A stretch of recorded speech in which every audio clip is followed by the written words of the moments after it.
নমস্কাৰ বন্ধুসকল পুনৰ অন্যটা ভিডিঅ'ত আপোনালোক সকলোকে স্বাগতম জনাইছো। আজি অন্যটা ৰেচিপিৰ সৈতে আপোনালোকৰ মাজলৈ আকৌ আহিছো। আজি আহিছো হাঁহৰ মাংস এটা ৰেচিপি লৈ। হাঁহ খালেনে বাৰু? আৰু যেহেতু মানে সকলোৱে কাতি মাহত হাঁহ খায় আৰু আজিও আমি খাবলৈ মানে ৰেডি কৰি লৈছো আৰু কি লৈছো আপোনালোকক দেখুৱাইছো। এয়া হাঁহৰ মাংস কাটি ৰেডি কৰি লৈছো। একদম পুৰা গোন্ধাই আছে, কি ধুনীয়া হাঁহৰ মাংস চব। এয়া আৰু লগতে শিল কোমোৰা কাটি লৈছো আৰু আলু আৰু এইখিনি মছলা তৈয়াৰ কৰি লৈছো। সকলোবোৰ ৰেডি কৰি লৈছো। এতিয়া হাঁহৰ মাংস বনাওঁগে আৰু ৰেচিপিটো আপোনালোকক দেখুৱাই আছো। একদম লোভনীয় কৰি একদম বনাই দেখুৱাম। বলক এতিয়া পাকঘৰলৈ যাম। হাঁহৰ ৰেচিপিৰ কাৰণে যিমানখিনি যা যোগাৰ লাগে এই সকলোবোৰ যা যোগাৰ কৰি লৈছো। লৈ পেলাই এতিয়া বনাবৰ কাৰণে সাজু হৈছো। মাংসখিনি এতিয়া মই মেৰিনেট কৰি লৈছো। প্ৰথমতে দিছো জোখমতে নিমখ দি লৈছো, হালধি দিছো, ৰেড চিলি পাউডাৰ দিছো, সোৱাদৰ কাৰণে অলপ মিট মছলাও দি লৈছো, লগতে জিৰা পাউডাৰ দি দিছো আৰু ধনিয়া পাউডাৰ অলপ দি দিছো আৰু ইয়াৰ পাছতে চানৰাইজৰ হাঁহ কোমোৰা মছলা দিছো।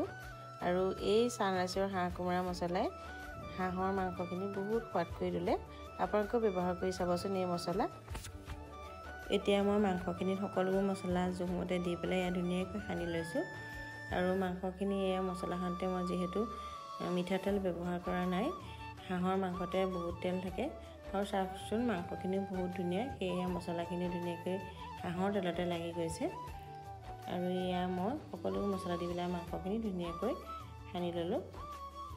ইয়াৰ লগতে মাংসখিনি দিবলৈ মই গোটা মছলাও ৰেডি কৰি থৈছিলোঁ। জিৰা ধনিয়া এনেদৰে ভাজি পেলাই ধুনীয়াকৈ খুন্দি তাৰো দি দিছোঁ। যিহেতু এনেদৰে গোটা মছলা ভাজি পেলাই যদি দিয়া হয় বহুত ধুনীয়া হয় গোন্ধটো। এয়া আদা নহৰু খুন্দি লওঁ।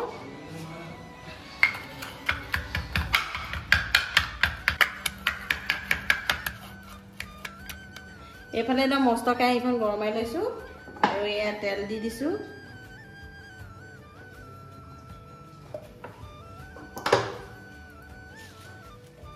তেল পুৰা গৰম হৈ গৈছে। এয়া তেজপাত আৰু শুকান জলকীয়া দি লৈছোঁ। এইটো পুৰা গৰম হৈ গৈছে। একদম মাংস দি দিওঁ।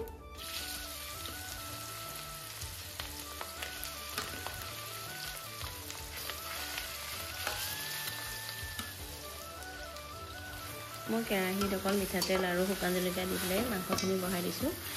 প্ৰথমতে তেলত মই কোনো নহৰু বা পিঁয়াজ ব্যৱহাৰ কৰা নাই। হাঁহৰ মাংসখিনি যেতিয়া মানে অলপ ভজা হ'ব তেতিয়া খুব ধুনীয়া তেল ওলায়। তাতে যদি নহৰুখিনি এড কৰি দিয়া হয় আৰু নহৰুখিনি যেতিয়া মানে অলপ ভাজ খায় তাৰপিছত যদি পিঁয়াজখিনি এড কৰোঁ তেতিয়া মাংসখিনি সোৱাদ খুব ধুনীয়া হয়। আপোনালোকে এনেদৰে ট্ৰাই কৰি চাবচোন। এইটো মছলা আৰু তেল লাগিয়ে আছে, তাতে মই কোমোৰা আৰু আলুখিনি দি লৈছোঁ। দি পেলাই এয়া হাঁহৰ তেল ওলাবলৈ লৈছে এৰিছেনে। মই কিন্তু এতিয়াই নহৰু আৰু আদা পেষ্টটো দিম। কিছুমানে আকৌ তেলতে দি লয়, কিন্তু এনেদৰে মানে অলপ দেৰি ভাজি পেলাই তাৰপিছত দিলে সোৱাদটো বেছি ধুনীয়া হয়। এয়া মই নহৰু আৰু আদা পেষ্ট দি পেলাই লৰাই আকৌ অকণমান দেৰি ঢাকি থওঁ।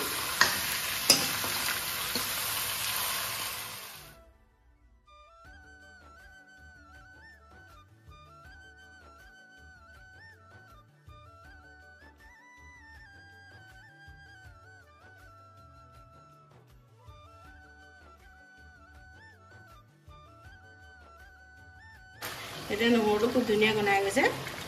একদম মানে নহৰুটো যেতিয়া মানে হৈ গৈছে তেতিয়াহে মই পিঁয়াজখিনি দিছোঁ। এয়া পিঁয়াজ দি দিছোঁ। পিঁয়াজটো এনেদৰে পাছত দিলে মানে খুব মিঠা হয় খাবলৈ মাংসখিনি।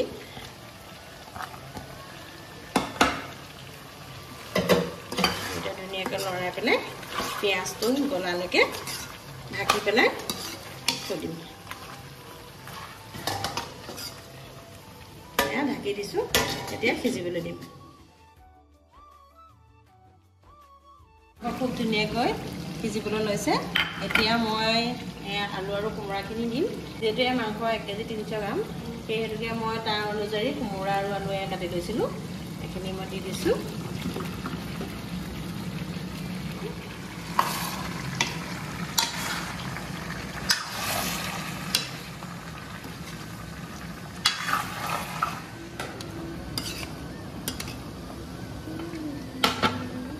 জলকীয়া কেইটামানো কাটি দি দিছোঁ খুব ধুনীয়াকৈ উতলাই কথা আৰু এয়াহে এতিয়া ঢাকি পেলাই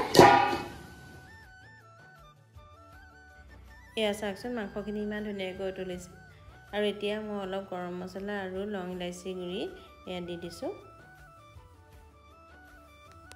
এনেদৰে কেৰাহীত সিজাওঁতে কোমোৰাখিনি চাওকচোন নাইকিয়া হৈ গ'ল সিজি আৰু আলু এয়া সিজিলেই অলৰেডি মাংসখিনি মানে হৈয়ে গৈছে আৰু আলু কেইপিচমানো ভাঙি দিছোঁ যাতে অলপ মানে জোলখন ডাঠ হয় লগতে এতিয়া যেহেতু মাংস আলু কোমোৰা সিজিয়ে গ'ল এতিয়া অলপ গৰম পানী এড কৰি দিছোঁ জোখমতে দি পেলাই এতিয়া উতলাই দিম আৰু অলৰেডি মানে উতলাইলে হৈ যাব মাংস এয়া উতলিবলৈ লাগিলেই লগতে এয়া জালুক দি দিছোঁ হাঁহৰ মাংসত মানে অলপ জালুক দিলে খোৱা টেষ্টে বেলেগ হয় আৰু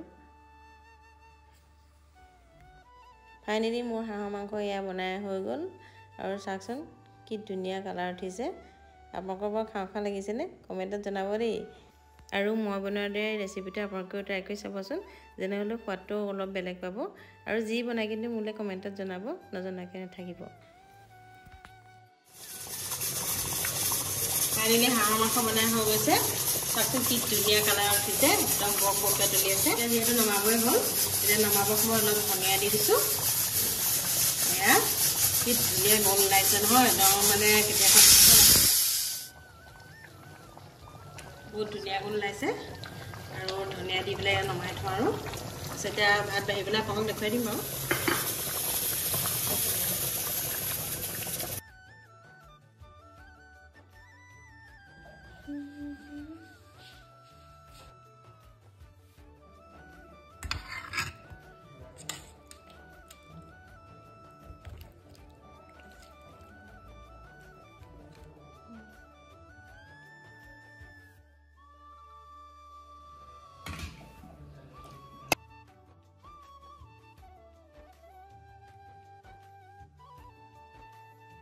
আজি ৰেডি হৈ গ'ল বনাই এতিয়া খাবলৈ বাঢ়ি লৈছোঁ আৰু যিহেতু পূৰা এটা হাঁহৰ মাংস গোটেইখিনি বনাই দিছোঁ আৰু আমাৰ পৰিয়ালৰ কাৰণে মানে বেছিয়ে হয় আলহী মাতিছোঁ খাবলৈ দুজন আৰু আলহী মানে দিয়ে বুলি নিদিয়ে বৰ লাজ কৰি তাহাঁতি এয়া সকলোকে বাঢ়ি মেলি ৰেডি হৈ লৈছোঁ আৰু আমি হাঁহৰ মাংস আজি সোৱাদ লওঁ আপোনালোকৰ পৰা বিদায় ল'ব হ'ল হাঁহৰ মাংসৰ ৰেচিপিটো আপোনালোকে কেনেকুৱা পালে জনাব কমেণ্ট কৰিব আৰু আজিলৈ আপোনালোকৰ পৰা বিদায় ল'লোঁ আজি মই বনালে হাঁহৰ মাংস আপোনালোকেও ট্ৰাই কৰি চাবচোন এনেদৰে বনাই কেনেকুৱা হয় খাবলৈ আৰু আজি ইতিমধ্যে হৈ গৈছে আমাৰ ৰেচিপি বনাই ৰেচিপি ভিডিঅ'টো সামৰণি মাৰিলোঁ আৰু যদি মোৰ ভিডিঅ'টো ভাল লাগিছে তেনেহ'লে মোৰ চেনেলটো ছাবস্ক্ৰাইব কৰি দিব লগতে লাইক কৰি দিব আকৌ এটা সুন্দৰ ৰেচিপিৰ সৈতে আকৌ আহি আছোঁ আজিলৈ বাই বাই